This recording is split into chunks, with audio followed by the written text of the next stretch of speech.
Der häufigste Grund, warum Tiere am Flughafen nicht mitfliegen, ist nicht die Airline oder das Tier, sondern die falsche Transportbox. Und in den meisten Fällen scheitert es an 3 Punkten. An der Verschraubung, am Gittermaß oder der Größe. Wenn eins davon nicht passt, war's das beim Check-in. Eine Sache vorab. Wir sprechen hier ausschließlich über den Transport von Tieren im Frachtraum. Als angemeldetes Übergepäck, dem sogenannten AVI-Transport. Für Tiere gibt es 3 Möglichkeiten zu fliegen. Und jede hat ihre eigenen Regeln. PETC. Euer Tier reist mit euch in der Kabine unter dem Vordersitz. Das gilt aber meistens nur für kleine Hunde und Katzen. Bis ca. 8 Kilogramm inklusive Tasche, wobei das auf die Airline ankommt. Cargo. Hier reist euer Tier allein über die Frachtabteilung der jeweiligen Airline, zum Beispiel Lufthansa Cargo oder ähnliche. Das ist oft dann Pflicht, wenn das Tier sehr groß ist, unbegleitet reist, also ohne euch mit dem Flugzeug, oder in Länder fliegen soll, wo AVI nicht erlaubt ist. Wichtig: In der Praxis läuft Cargo fast immer über eine spezialisierte Agentur. Als Privatperson könnt ihr das in der Regel nicht selber abwickeln. AVI.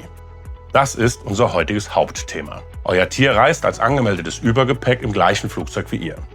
Allerdings im Frachtraum, nicht mit in der Kabine. Ihr gebt es am Schalter ab und bekommt am Zielflughafen am Sperrgepäck wieder. Wenn ihr hier das Tier in der falschen Kategorie bucht, bleibt das Tier beim Check-in am Boden.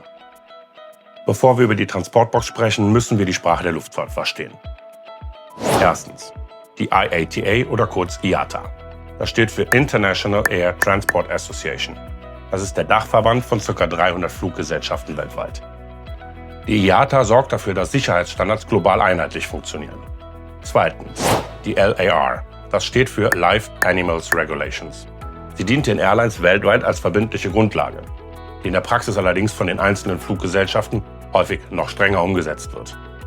Drittens, AVI. Das ist der offizielle Buchungscode für Animal Vivant in Hold, also ein lebendes Tier im Frachtraum. Das bedeutet, euer Tier reist als angemeldetes Übergepäck in derselben Maschine wie ihr. Aber Vorsicht, nicht jede Airline bietet diesen Service an. Während europäische Airlines wie die Lufthansa, KLM, Air France oder Condor hier weltweit sehr zuverlässig sind, haben sich viele US-Airlines wie zum Beispiel United fast komplett aus diesem Service für Privatkunden zurückgezogen. Achtet also bei der Buchung drauf, welche Airline ihr hier nehmt. Ganz wichtig: Ein AVI-Transport muss vorab bei der Airline telefonisch oder per Online-Formular angemeldet werden. Am besten so früh wie möglich. Spätestens aber 72 Stunden vor dem Abflug. Die Plätze für die Tiere sind pro Flug stark begrenzt. Ohne schriftliche Bestätigung der Airline wird euer Tier nicht befördert. Egal, ob ihr selbst ein Flugticket dabei habt oder nicht. Kommen wir zum Herzstück der Transportbox. Die meisten Airlines unterscheiden hier die verschiedenen Bauweisen der Transportboxen mit sogenannten Container-Styles. CS01. Die Standard-Kunststoffbox für Katzen sowie kleinere bis mittlere Hunde. CS02. Die verstärkte Variante für größere Hunde.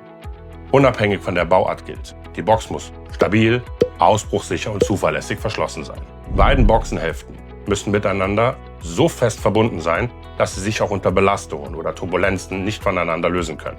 In der Praxis verlangen viele Airlines, allen voran die Lufthansa, hierfür ausdrücklich Metallschrauben oder Bolzen. Diese Plastikclips werden am Check-in meistens abgelehnt. Für das Innenleben aller Transportboxen gilt: keine Decken, kein Stroh, kein Katzenstreu. Nutzt am besten ein Wettbett oder eine rutschfeste, saugfähige Unterlage. Und ganz wichtig: Euer Tier darf kein Halsband und keine Leine tragen. Akute Strangulationsgefahr. Auch wichtig ist: An die Innenseite der Tür muss ein Doppelnapf. Und vor allem, der muss fest da dran sein. Der darf nicht abfallen, selbst wenn das Personal dran wackelt. Und er muss von außen befüllbar sein, mit einer Gießkanne oder mit einem Trichter oder ähnlichem. Die Box muss mit Live Animal Aufklebern sowie This Side Up, also diese 2 Pfeile, in grün bestückt sein. Vergesst auch die Kennzeichnung mit eurem Namen, eurer Anschrift und Telefonnummer auf der Box nicht. Diese Angaben sind vorgeschrieben, werden am Check-in geprüft und stellen sicher, dass die Airline euch im Notfall direkt kontaktieren kann. Was das Thema Kennzeichnung der Fütterung angeht: Da so ein AVI-Transport oft über viele Stunden geht, schreibt das Regelwerk vor, dass Anweisungen zur Fütterung und Tränkung fest an der Box angebracht sein müssen. Ihr werdet oft lesen, dass ihr detaillierte Fütterungsanweisungen auf die Box kleben sollt. Bleibt hier realistisch. Während des Fluges geht niemand in den Frachtraum. Die Angaben sind nur für den Notfall oder extreme Verspätungen am Boden gedacht. Meine Empfehlung: Schreibt einfach drauf, wann das Tier zuletzt gefüttert wurde. Des Weiteren muss die Box so groß sein, dass das Tier darin aufrecht stehen kann, ohne den Kopf einzuziehen. Es muss sich drehen können und in natürlicher Haltung liegen können. Ist die Box zu klein, wird sie am Check-in abgelehnt und euer Tier fliegt nicht mit. Um das klarzustellen: Berühren die Ohren oder der Kopf eures Tieres im Stand den Deckel, war es das. Ein weiterer zentraler Punkt sind die Belüftungsöffnungen.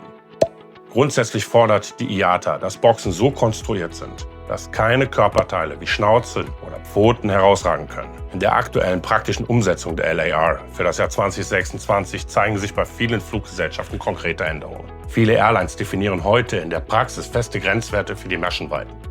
Bei Hunden darf der Abstand der Gitterstäbe maximal 25 x 25 mm sein und bei Katzen ist es sogar noch strenger mit 19 x 19 mm. Diese Werte sind mittlerweile ein operatives Entscheidungskriterium. Eine Transportbox, die diese Maße bei den Gittern überschreitet, kann abgelehnt werden. Messt das beim Kauf oder bei eurer vorhandenen Box unbedingt nach. Solltet ihr die Bezeichnung LH05 irgendwo gesehen haben, hier ein kleiner Hinweis dazu. Die Lufthansa-Variation LH05 ist im Grunde nichts anderes als eine Regelung für Listenhunde oder Hunde, die aufgrund ihrer Beißkraft als gefährlich eingestuft werden. In diesen Fällen reichen die normalen Kunststoffboxen nicht aus. Hier ist ein spezieller Behälter nach CR82 Standard erforderlich. Ihr seht, Tiertransport ist Präzisionsarbeit nach IATA-Standard. Wenn die Airline stimmt, die Box korrekt verschraubt ist und ihr die aktuellen Anforderungen einhaltet, steht der Reise eigentlich nichts mehr im Weg. Doch selbst die beste Vorbereitung hilft nicht, wenn das Wetter nicht mitspielt. Im nächsten Video besprechen wir das sogenannte Heat Embargo. Wir schauen uns an, ab welcher Temperatur die Airlines den Transport des Tieres verweigern und warum das eure komplette Flugreise ruinieren kann. Bis zum nächsten Mal. Euer Ben.